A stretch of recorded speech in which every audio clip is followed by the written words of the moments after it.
This episode is about the fairies of Sweden, and it made me start to think about one law that I was reading about in the protocol. And the law goes like this: it's strictly illegal to encounter with fairies and forest nymphs. If you get caught in doing so, there will be severe punishment and death. That means that I would be killed and tortured for doing this episode. This amazing place was used for sacrifice and rituals to our Swedish fairies as late as in early 1900. So what is so special and unique about our Swedish fairies? Our Swedish fairies are small, shiny women glittering with small wings on the back.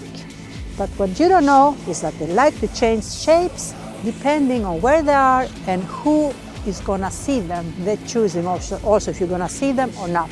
So you can see them as fog on the field, small frogs like that in the moss, or they can take the shape of an insect. Our fairies are not only women, we have also male fairies called alver. Their role is to play music when the fairies are dancing the popular elf dance, fairy dance. Elves like to live collective, so they are living together, all of them. They have one queen and one king, and the talk of the fairies sounds like a little bird noise. Or something like that. I don't know exactly because it's only text about the talk of the fairies in the protocols. So I haven't been able to listen how it sounds.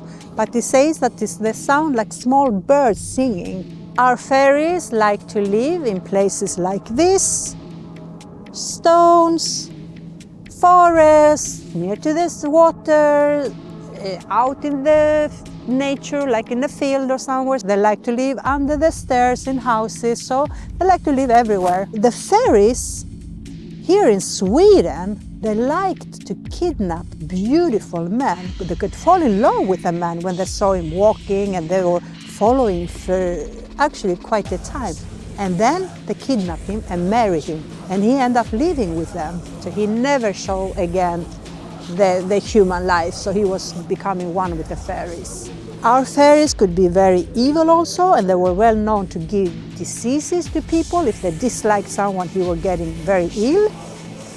And they were well known to bite the fingertips and toes on babies. So Swedish people in the old days, they were putting a scissor near to the baby bed, and that helped to keep away the fairies and keep the baby safe. But also, these fairies, they like to show off, they like to have diamonds and glitter and stones and gold. And they had one queen fairy and one king fairy. They went on these amazing parades through these fairy paths, and they met up with other fairies to party.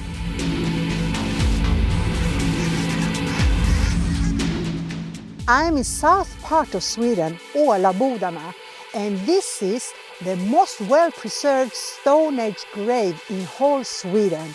It's 5,000 years old, and it was found year 1843 by an ox that walked in.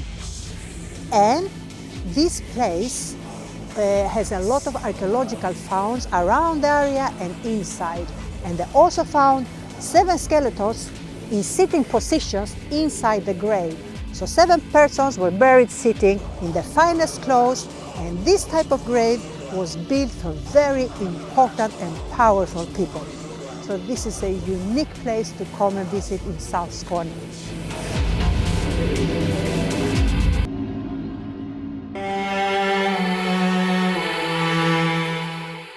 I'm in a whole new place, but I'm still in South Sweden. This place is called Stenstuan, and it's outside of Simrishamns.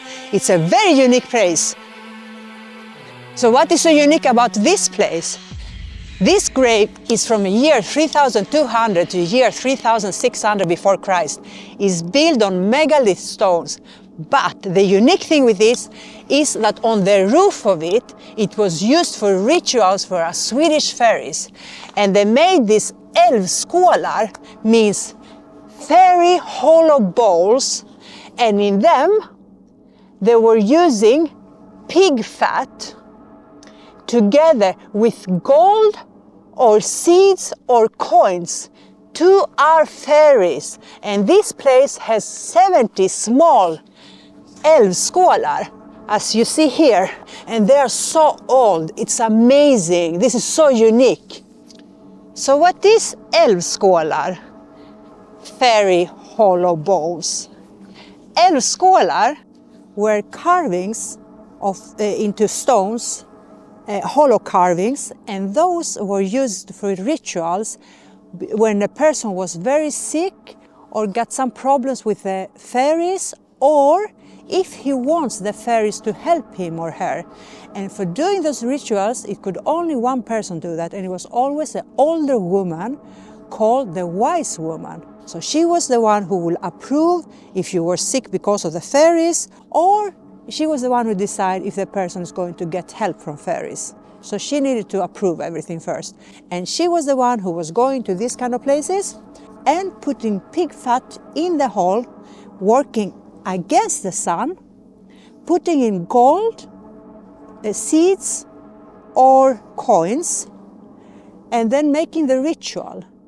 And it was always on Thursday evenings, 9 Thursday evenings, she was coming here to do this ritual. So the person could get better, live a good life, or get what he asked for the fairies.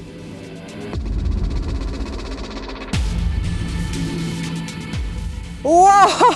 Whoa! Look at this! This is exactly what I've been reading about in these old protocols. You see this ring the mushrooms are doing here? This is evidence that the fairies been having this elf dance, the fairy dance. And this is not a coincidence, because this place was used for the fairies to sacrifice for them. And here we have evidence that they are existing. And I almost forget, I got so excited, I almost forget to tell you that when you see this kind of ring, don't go in peace there, don't do that.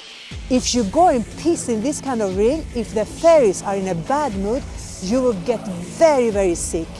If they are in a better mood, you will see when you're pissing that your urine is getting green and blue.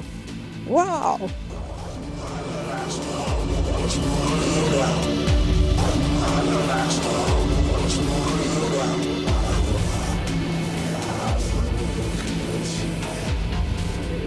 I'm still in South Sweden, and now in one place called Järrestads. And this is one of Scandinavia's biggest and richest petroglyphs, stone engravings. So it's carvings on the stones from the year 1800 to 500 before Christ. And what is so special about this place? It's 700 älvskålar, fairy bowl holes. And this place is not only carvings on the stones, it's something magical about it, because some of these old petroglyphs are spirals. And these spirals was made here because this place has some special energy.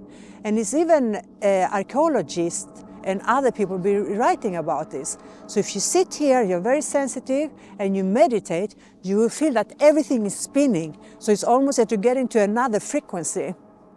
And as you can see here on these petroglyphs, there are spirals. This is one. Then we have footsteps pointing towards Bornholm. We have ships, as you can see here. Ships there. And try, if you come here, to walk in between. Don't step on those, because they're so old, so it's so sad if everybody were just gonna step on them. And I think that they're trying to tell us that exactly in the areas where they've been carving the spirals, that it's spinning. So this place had a special energy and still has a special energy, and that's why they put this 700 älvskålar here, to have these rituals for the fairies with this energy. and to give sacrifice for them. And here we have them, some more spirals, you see? It's going like that. And there we have one more amazing spiral. Yeah, I can really feel it's something magical with this place. The energy is different. Here we have the feet pointing. There we have a shape again. It's amazing.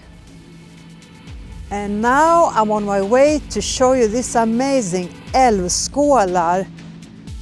Small, tiny, deep. So this is for our elves, our fairies. Everywhere, here. See? So many. The fairies, the forest nymphs, the trolls, Näcken and the giants are not any imaginary creatures from the human mind. They are as real as the birds in the trees and the horses in the field. This text is from the Swedish protocol, late 1500. So, enough with the talking, and let's go now and try this spiral energy. I'm gonna be my own Guinea pig. Come with me.